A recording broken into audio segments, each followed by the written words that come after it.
혹시 이런 생각을 해본 적 있나요? 왜 어떤 사람들은 금요일 밤에 밖에 나가 사람들을 만나는 것이 즐겁다고 말하는데 우리는 조용히 집에 있는 시간이 훨씬 더 편안하게 느껴질까요? 혹시 우리가 사회성이 부족한 걸까요? 아니면 우리 뇌가 단순히 다른 방식으로 작동하고 있는 걸까요?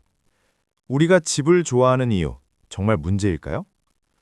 주변에서 이런 말을 자주 듣지 않나요? 좀 나가서 사람 좀 만나. 집에만 있으면 더 우울해져. 처음에는 그냥 흘려듣습니다. 그런데 그런 말을 계속 듣다 보면 어느 순간 이런 생각이 들기 시작합니다. 혹시 내가 정말 문제가 있는 걸까? 다른 사람들처럼 밖에서 시간을 보내야 정상인 걸까? 하지만 여기서 잠깐 멈춰 봅시다. 우리가 집을 좋아한다는 사실이 정말 문제일까요? 아니면 그 반대일까요? 최근 심리학 연구들은 꽤 흥미로운 이야기를 들려줍니다. 혼자 있는 시간을 편안하게 느끼는 사람들, 특히 집이라는 공간에서 시간을 보내는 것을 즐기는 사람들은 평균적으로 더 높은 지능, 더 안정된 감정 상태, 그리고 더 깊은 자기 이해를 가지고 있을 가능성이 높다고 합니다. 프랑스 철학자 블레즈 파스칼은 아주 오래전에 이런 말을 남겼습니다. 인류의 대부분의 문제는 사람이 방 안에 조용히 혼자 머무를 수 없기 때문에 생긴다. 생각해보면 꽤 의미 있는 말입니다. 많은 사람들이 고요함을 견디지 못합니다. 그래서 계속해서 바깥의 자극을 찾아다닙니다. 모임, 술자리, 끊임없는 대화. 하지만 그 모든 것이 때로는 깊이가 없는 관계와 피상적인 즐거움일 때가 많습니다. 하지만 우리는 조금 다릅니다. 우리는 고독을 두려워하지 않습니다. 오히려 그 시간 속에서 생각하고 관찰하고 우리 자신을 이해하려고 합니다. 그리고 바로 그 점이 이 이야기의 시작입니다. 오늘 우리는 왜 어떤 사람들의 뇌가 자연스럽게 집을 선택하는지 그 과학적인 이유를 하나씩 풀어보려고 합니다. 뇌는 이미 알고 있습니다. 어디가 가장 안전한지. 우리가 집 문을 열고 들어오는 순간을 떠올려 봅시다. 바깥에서 돌아와 현관문을 닫는 그 순간 몸이 갑자기 편안해지는 느낌을 받은 적 있지 않나요? 그 느낌은 단순한 기분이 아닙니다. 실제로 뇌에서 일어나는 변화입니다. 환경심리학에서는 이런 현상을 회복적 환경이라고 설명합니다. 쉽게 말해 우리의 뇌가 스스로 가장 편안하고 효율적인 환경을 찾아내고 그곳으로 돌아오는 것입니다. 많은 사람들은 집에 있는 사람을 보면 이렇게 생각합니다. 저 사람은 사회를 피하고 있는 거 아닐까? 하지만 과학은 전혀 다른 해석을 합니다. 집에서 시간을 보내는 것은 도피가 아니라 자기조절 능력의 한 형태일 수 있습니다. 우리의 뇌는 어디에서 에너지를 잃고 어디에서 에너지를 회복하는지 아주 정확하게 알고 있습니다. 그리고 우리가 집을 선택한다는 것은 단순히 쉬고 싶어서가 아니라 뇌가 스스로를 보호하기 위해 환경을 조정하고 있다는 의미일 수도 있습니다. 마치 복잡한 장비가 과열되지 않도록 냉각 시스템이 작동하는 것처럼 말입니다. 편도체, 세상의 모든 신호를 감지하는 경보장치. 이제 조금 더 깊이 들어가 보겠습니다. 우리 뇌 깊은 곳에는 편도체라는 작은 기관이 있습니다. 크기는 아몬드만 하지만 역할은 엄청납니다. 편도체는 우리 주변 환경에서 위협이나 긴장을 감지하는 경보 시스템입니다. 누군가의 표정이 아주 미묘하게 바뀌었을 때, 목소리의 톤이 살짝 달라졌을 때, 혹은 방 안의 분위기가 조금 어색해졌을 때, 편도체는 이런 신호를 거의 즉각적으로 감지합니다. 그런데 여기서 흥미로운 사실이 있습니다. 감각이 예민한 사람들, 그리고 지능이 높은 사람들 중 일부는 이 편도체의 감도가 더 높게 설정되어 있는 경우가 많습니다. 같은 카페에 앉아 있어도 어떤 사람은 그냥 시끄럽네 정도로 느낄 수 있습니다. 하지만 어떤 사람은 접시 소리, 여러 사람의 대화, 음악, 조명까지 모든 것이 동시에 느껴집니다.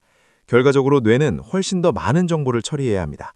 그래서 모임이 끝나고 나면 다른 사람들은 오늘 재미있었어 라고 말하지만 우리는 완전히 지친 상태가 됩니다. 이건 성격의 문제가 아닙니다. 단순히 처리하는 정보의 양이 다르기 때문입니다. 전전두엽, 끊임없이 생각하는 뇌의 관제탑. 우리 뇌의 앞쪽에는 전전두엽이라는 영역이 있습니다. 이곳은 흔히 뇌의 관제탑이라고 불립니다. 이곳에서는 판단, 계획, 감정 조절, 그리고 복잡한 생각들이 이루어집니다.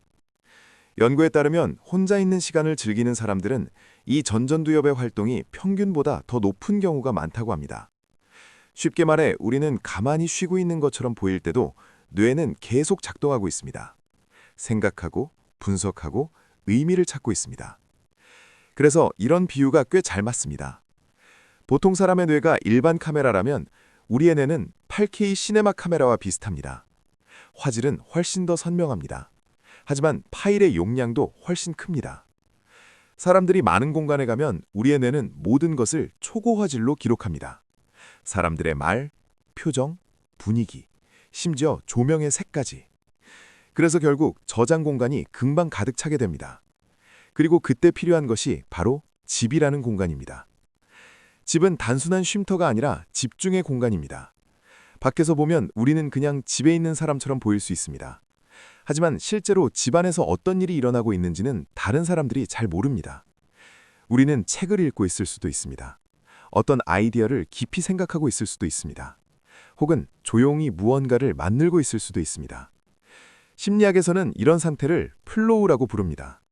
플로우 상태에 들어가면 시간 감각이 사라집니다. 주변 소음도 잘 들리지 않습니다. 우리는 그 일 자체에 완전히 몰입하게 됩니다.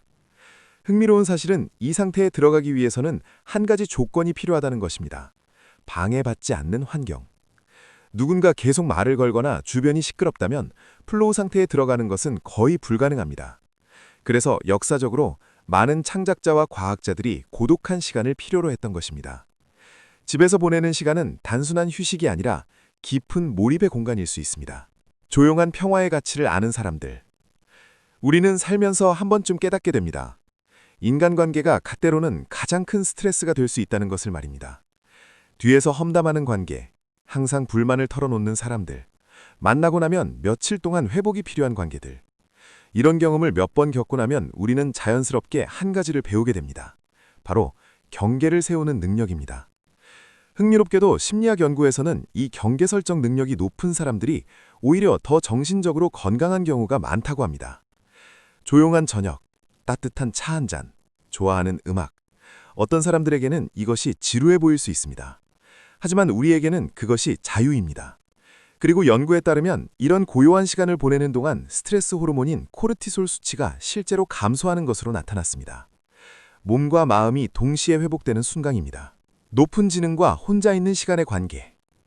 여기서 아주 흥미로운 연구가 하나 있습니다. 진화 심리학자 사토시 카나자와가 진행한 대규모 연구입니다. 보통 사람들은 친구를 많이 만나고 사회적 활동이 많을수록 행복도가 높아지는 경향이 있습니다. 하지만 지능이 높은 그룹에서는 완전히 다른 결과가 나타났습니다. 이 그룹에서는 사회적 활동이 많을수록 오히려 삶의 만족도가 낮아지는 경향이 있었습니다. 반대로 혼자 있는 시간이 충분할 때 행복도가 더 높게 나타났습니다.